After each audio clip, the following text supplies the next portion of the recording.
Sean Strickland thinks Khamzat Chimaev is ruining the middleweight division with his inactivity. So, I don't know, man. It's kind of weird what the UFC did with Chimaev. You brought a guy in that fights once a year who's like Madonna, who probably gets like, you know, I mean, how much money does that dictator give him on the table? Like, the guy doesn't need to fight, dude. He's best friends with a warlord. He's just going to sit on that belt and wait until they force him to fight.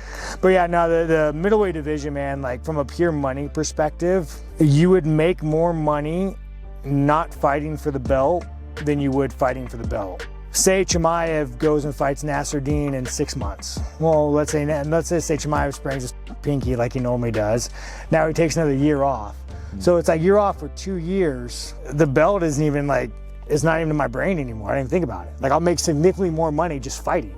You say, hey, you want to wait a year and a half and like not fight, or just keep fighting and fighting good guys and maybe taking an L? I'll just go fight good guys, maybe take an L, and I'll triple my pay. Let's just say Fluffy beats me and like, you know, Fluffy want you for a title fight.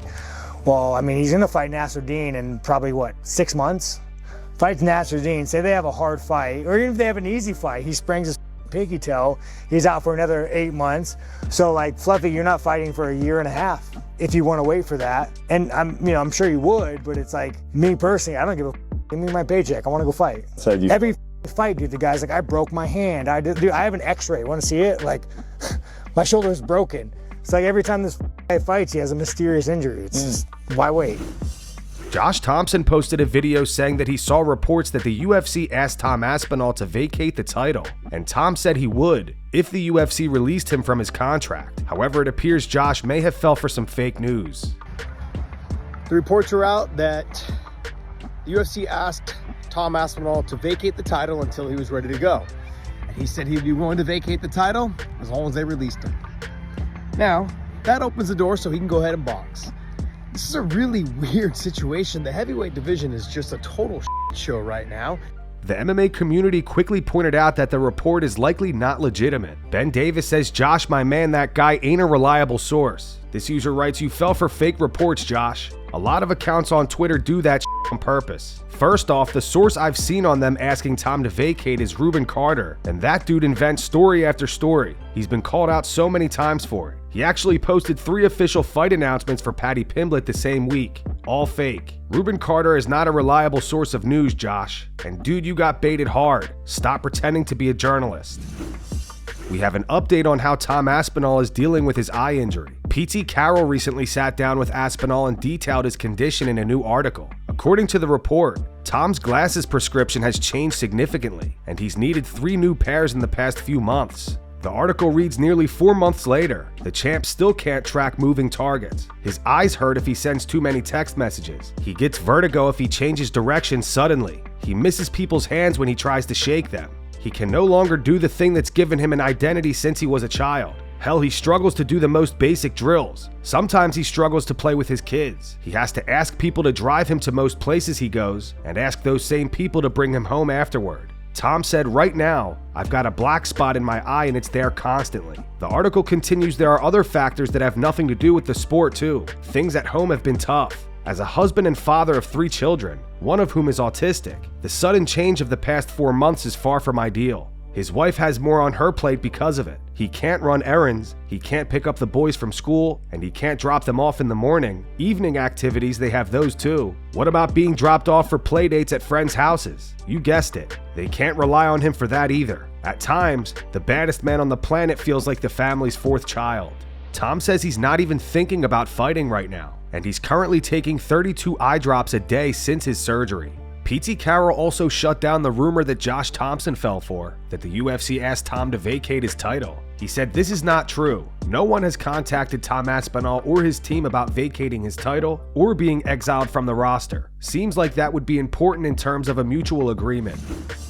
Dricus Du Plessis says he wants a rematch with Khamzat Chimaev after losing the middleweight title in a pretty one-sided bout. He believes that if they meet again, he'll be able to make it his fight.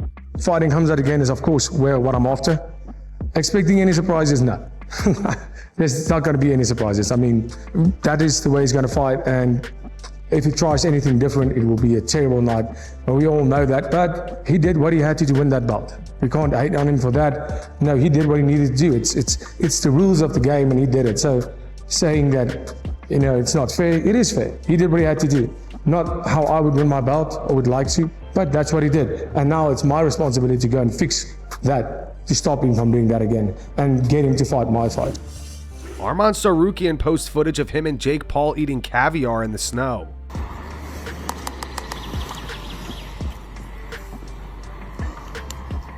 Cheers. Cheers. Thank you for having me. Thank you for coming. I always do this. Good luck. Yeah? Yeah. Okay, I gotta do too. For the animal, huh? Arman Tsarukyan discusses wrestling with the MMA Guru. Arman gives props to Guru for at least trying. Easy money, brother. Real quick. Bro, I asked, can I take them down? Says no. Just stay. Yeah. I said no problem. And they truly believe they can take me down, bro. How? You gotta be stupid, bro. Like bad on the Guru. Yeah. You see the fat ass, the first one. Guru, he tried, but at least he tried, Of course, he actually tried. We had a fan. We enjoyed the time, make a joke and spend time. Yeah. Do some crazy content.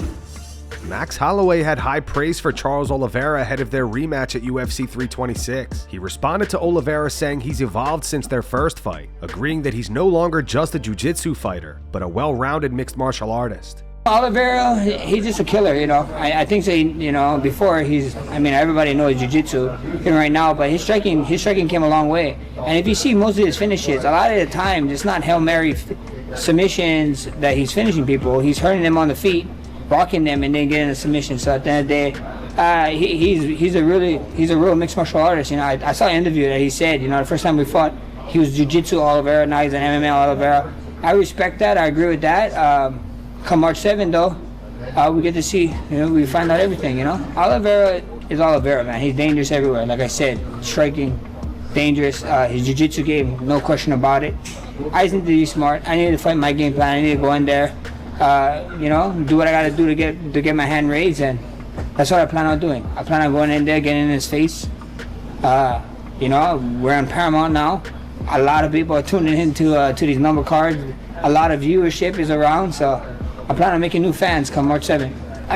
Defending the BMF title is awesome, bro. I love it. It's a title. It's a spectacle. Only certain people get to even put their name in this. A lot of people throwing their names in the hat, but not a lot of them are gonna get chosen for it. So at the end of the day, being one of the chosen ones, having the second time to defend this title is amazing, and I just can't wait, man. I just can't wait to show the world what I've been working on, and can't wait to introduce some new fans to the sport. It's gonna be a great one.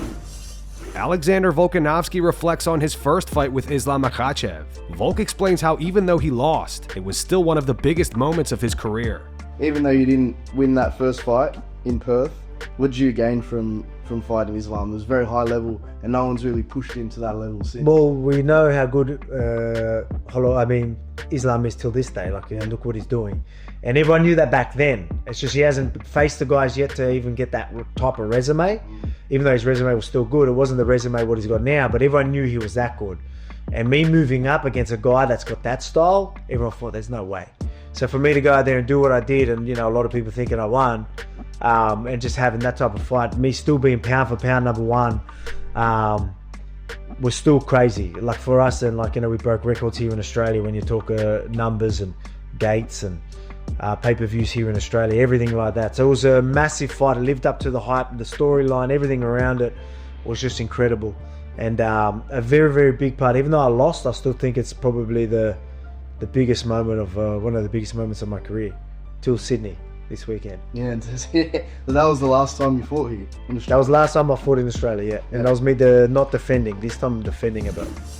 Merab Dvalishvili dropped a new skit aimed at Petr Yan. In the lead up to their rematch and even afterward, Yan mocked Merab over his viral jacuzzi photos without women. In the new video, Merab plays a jacuzzi salesman. Hey guys, I'm back, but as you see in jacuzzi store, since I don't have a fight, now I'm selling jacuzzis. I'm a jacuzzi salesman. Today, I have a special offer for Peter. I want you to recover, so I will send you this jacuzzi for free. This way, we will have our trilogy fight soon as possible.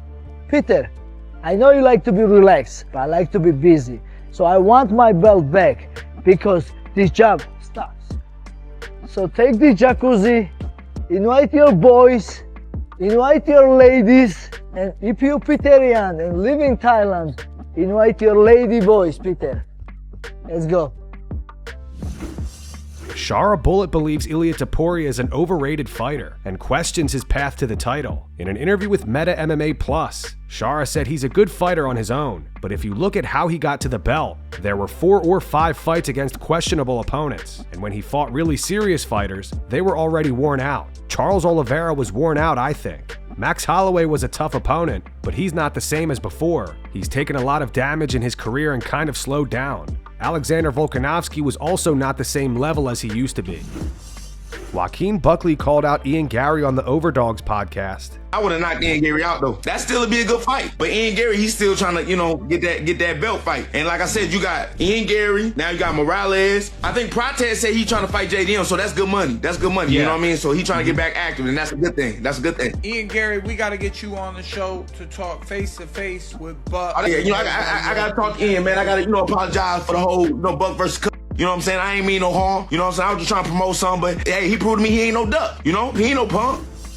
Mohammed Usman, the brother of Kamaru Usman, has been removed from the UFC roster following a 30-month suspension stemming from a failed drug test. Usman tested positive for testosterone and was not eligible to compete again until after April 19, 2028. However, the UFC has opted to release him from the promotion.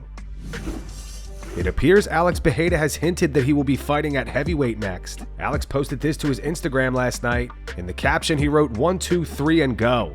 Right now, there are rumors going around that Alex may be fighting Ciryl Gane next. However, nothing is official. Over the weekend, Nate Diaz gave his take on Max Holloway defending his BMF belt against Charles Oliveira at UFC 326. Speaking to Clock and Loaded, Nate said, "I like Max. Yeah, I'll slap the shit out of him. That was rude what I said, but I'll f him up. Yeah, the White House would be perfect." So most people thought Nate was talking about Max there, but he claims he was talking about Charles. On X, Nate said, "I didn't say I'd slap Max Holloway. I said that about Oliveira, but I shouldn't have said that either. It was rude and I was f***ed up. If we were fighting in a caged match, I might attempt it, but that was rude. I shouldn't have said that. My bad, bruz. All respecto." And that's going to wrap it up for the news. Thanks for watching. For daily MMA news and content, subscribe to Full Mount MMA and click the bell icon to be notified when we post videos. Here are the 3 top comments from last video. The first one says, DC saying it's frustrating for his name to be tied with Jones, when his most recent video on his channel is a thumbnail of Jones's face is crazy. The second one's from the 303 Punisher. It says Buckley might be annoying, but he's real as f***. And the final one's from MEasy420. It says Eddie saying he had Mike in a guillotine while his family were landing body shots is hilarious. Those were the 3 top comments from last video. If you want to be featured in the next one, all you have to do is comment down below. And if you missed yesterday's news, click the video on screen right now to get caught up.